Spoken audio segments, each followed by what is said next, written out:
மற்றொரு அண்மை செய்தியை பார்த்து வருகிறோம். பாகிஸ்தான் நடத்திய தாக்குதலில் இந்திய ராணுவ அதிகாரி உயிரிழந்திருப்பதாக தகவல் வெளியாக இருக்கிறது. இது தொடர்பான செய்திகளை தருகிறார் பாரிகார்த்திக்.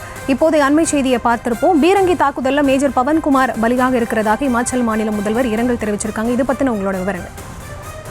அந்த பாகிஸ்தானுடைய அத்துமீறி தாக்குதலில் இந்தியாவை காக்கும் பணியில் ஈடுபட்டு வந்த லட்சக்கணக்கான ராணுவ வீரர்களில் தற்போது பீரங்கி தாக்குதலில் ராணுவ அதிகாரி ஒருத்தர் உயிரிழந்திருக்கிறார். இமாச்சல பிரதேசத்தை சேர்ந்த மேஜர் பவன் அவர்கள் தற்போது உயிரிழந்திருக்கக்கூடிய ஒரு சோகமான சம்பவம் ஏற்பட்டிருக்கிறது. கிட்டத்தட்ட இந்தியாவை காக்கக்கூடிய எல்லை சாமிகளாக தங்கள் 2 நாட்களாக இரவு போல் பார்க்காமல் பணியை தொடர்ந்து அவர்கள் தற்போது இந்த இமாச்சல பிரதேசத்தை சேர்ந்த ஒரு ராணுவ வீரர் பவன்குமார் என்பவர் தற்போது உயிரிழந்திருக்கிறார். மிகப்பெரிய சோகத்தை ஏற்படுத்தினாலும் தொடர்ச்சியாக எந்த ஒரு உயிரையும் பொருட்படுத்தாமல் இந்தியாவை காக்கும் பணியில் ராணுவ வீரர்கள் தற்போது முழு மூச்சில் இறங்கி வருகிறார்கள்.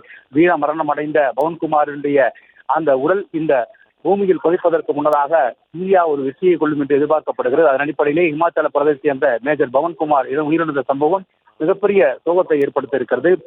இந்தியாவை காக்கக்கூடிய பணிகள் இரவு பகலாக தற்போது தொடர் பணியில் ஈடுபட்டு வரும் ராணுவ வீரர்கள் ஒருவாக இருந்த முன்னணி வீரர்களாக இருந்த பவன்குமாருடைய மரணம் இந்தியாவில் ஒருபோதும் ஏற்றுக்கொள்ள முடியாது. ஒரு வீரனுடைய மரணம் எந்த அளவுக்கு அனுசரிக்கப்படுமோ அந்த அளவுக்கு இந்திய நாட்டின் சார்பில் அனுசரிக்கப்படும் என்று எதிர்பார்க்கப்படுகிறது.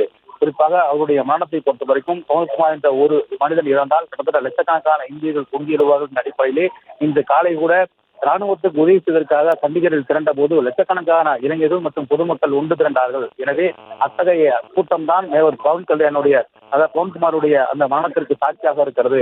ஒருபோதும் எத்தனை பவன்குமார்கள் இருந்தாலும் இந்தியா ஒருபடி மண்ணை கூட பாகிஸ்தானுக்கு விட்டுக் கொடுக்க மாட்டாது என்ற அடிப்படையில் உயிரை துச்சமென மதித்து தற்போது நமது ராணுவ வீரர்கள் எல்லையில் போராடி கொண்டிருக்கிறார்கள்.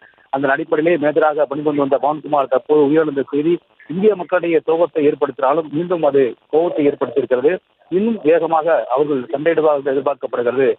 மேஜருடைய இந்த மரணமானது இந்திய அளவில் மிகப்பெரிய ஒரு சோகத்தை ஏற்படுத்துகிறது. எனவே வீர மரணம் அடைந்த அவருக்கு நாம் அனைவரும் வீரவணக்கத்தை செலுத்துவதுதான் ஏற்றதாக இருக்கும். அதன் வழியிலே நாமும் அவருக்கு வீரவணக்கம் செலுத்துவோம்.